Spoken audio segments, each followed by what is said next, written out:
Here's something that's always bugged me about the smartphone world. Every year, a bunch of new phones drop. New features, new buttons, a slightly better camera, a slightly faster chip, and somehow we just believe newer means better. But here's the funny part. Most people still use their phone exactly the same way they did last year. That's why I keep coming back to one phone, the iPhone 15 Pro. Because it's 2026 now. Everyone's out here talking about the latest iPhone. And I'm still stuck on the same question. What if we don't need to chase specs anymore? What if we've actually hit the point where specs just don't matter that much? That question hits me every single time a new iPhone drops. Now, full disclosure, I'm currently using the iPhone 17 Pro as my daily driver. But before that, I used the iPhone 15 Pro for about 2 years straight. I skipped the 16 Pro entirely because, honestly, it just didn't feel different enough from the 15 Pro. And this isn't some review gimmick or side-by-side comparison thing. I genuinely use the 15 Pro as my everyday phone. The longer I sat with it, the more I realized something. The iPhone 15 Pro might actually be the smartest iPhone you can buy right now. So if you're thinking about picking one up, or you already own one and you're wondering if it's time to upgrade, after 2 years of using it every single day, here's what I learned. If you ask me what I love most about the iPhone 15 Pro, my answer's simple. It's the design. And honestly, that feeling hasn't changed. Before this, I was using the iPhone 14 Pro, and that's when I realized something about phones. Weight matters. Not because of the number on a spec sheet, but because of how it actually feels in daily use. It takes time to notice it, but the moment you're lying on the couch, holding your phone with one hand, or scrolling through social media in bed, the 14 Pro always felt heavier than I expected. Then the 15 Pro came out, and it changed everything. On paper, the difference isn't dramatic, but the second you hold it, you feel it instantly. It's lighter, more balanced, more comfortable, and somehow just easier to use. Here's what's interesting though. Even with the weight drop, Apple still made this thing feel premium. Normally, that's risky. When a company makes a product lighter, it usually loses that premium feel too. But not this one. It still feels incredibly solid. The titanium frame feels smooth, sturdy, premium, but at the same time, genuinely comfortable to hold. The edges are just slightly softer. And that difference is way bigger than people realize. It's the kind of thing you might not even notice, simply because it feels so natural. After using it for this long, I honestly think the 15 Pro is one of the best iPhone designs Apple has ever made. Not because it looks flashy, not because it grabs attention, but because it blends into your daily life so effortlessly. And to me, that's what great design actually looks like. Now, I know phone size is a personal thing. Some people love big phones. Some want the biggest screen possible. And that's totally fine. It's all preference. But for me, the standard size of the 15 Pro is almost perfect. Big enough, but still ideal. Watching videos feels great. Reading articles feels great. Editing photos is no issue either. But it's still compact enough that I can comfortably use it with one hand. That kind of balance is honestly rare these days. A lot of modern phones basically feel like mini tablets now. But the 15 Pro is different.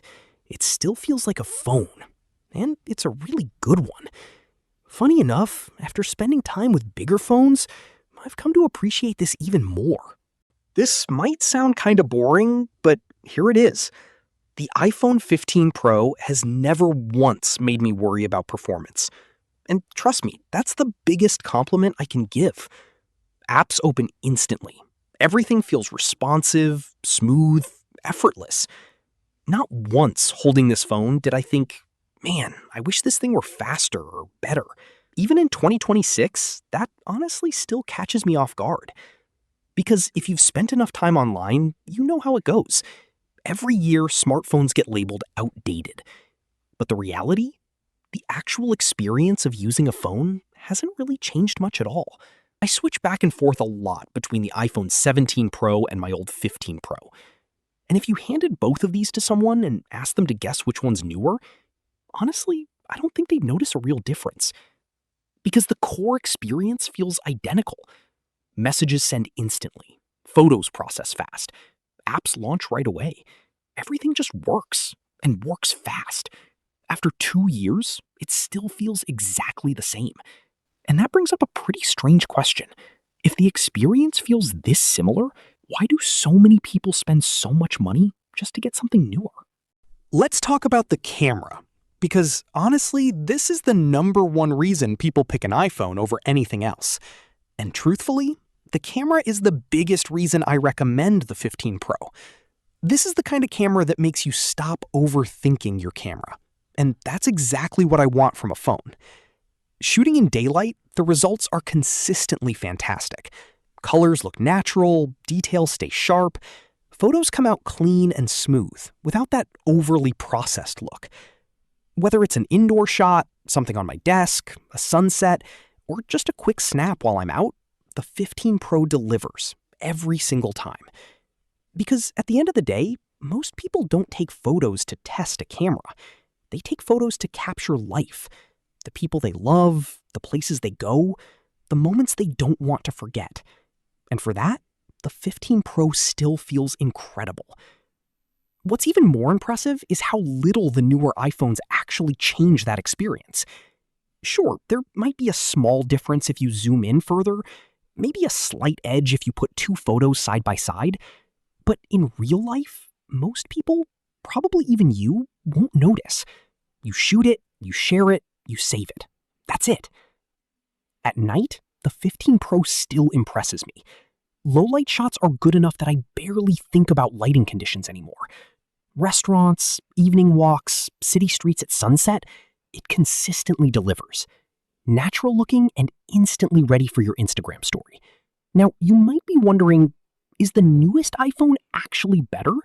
Answer, yes, it is better. But the gap is nowhere near as big as the marketing makes it seem. As for video, I honestly don't think it's that different either. Video quality on the 15 Pro is still excellent. Smooth footage, sharp detail, consistently reliable. This is the kind of quality that means you don't need to carry a separate camera around anymore. I've filmed a ton of videos on this phone, and even now, watching those clips back, they never feel outdated. The quality still genuinely holds up. And that's exactly why upgrade just for the camera still doesn't feel like a strong enough reason to me. Now let's talk about battery life. After 2 years of daily use, the battery health isn't what it used to be.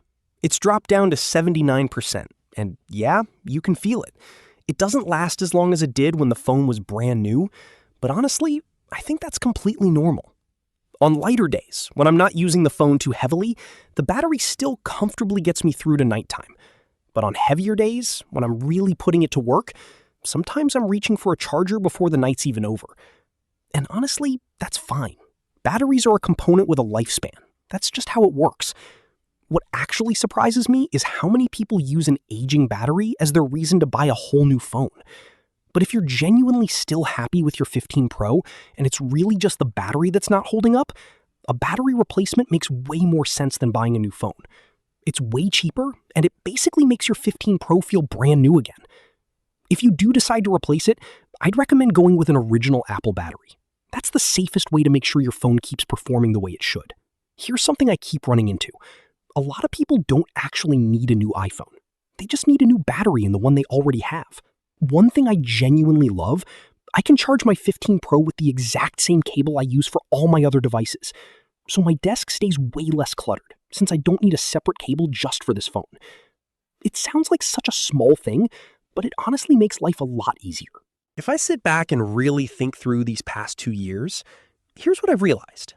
There was never one single wow moment that made me fall in love with the iPhone 15 Pro. There wasn't one feature that made me stop and go, okay, this is the thing that changes everything. That's just not how it happened. What I actually experienced was more like a collection of small things, showing up day after day, until one day, I realized they'd all quietly stitched themselves into one complete experience. The titanium frame that just feels right every time I pick it off the desk. A phone that's never once made me wait. Never made me think, why is this so slow? Photos that come out great without me thinking about settings at all. Moments I didn't even realize would matter until I looked back at them a year later. The same cable for all my devices, so my desk never turns into a mess. A battery that, even though it's not what it used to be, I can still trust to get me through a normal day. On their own, each of these feels tiny, barely worth mentioning, but add them all up, and that's what actually makes a phone feel like something you live with, not just something you use. And honestly, that's where the real strength of the 15 Pro lives. Not in one big feature shown off on a launch stage, but in 1,000 small interactions you don't even realize you've come to trust it with every single day. That's why, after 2 years living with this phone, I've stopped thinking about it in terms of specs. I think about it in terms of habits. And from that angle, the 15 Pro has never let me down. So I'm curious, if you've been using the iPhone 15 Pro for a while now, what's the one small thing about it you've come to appreciate the most?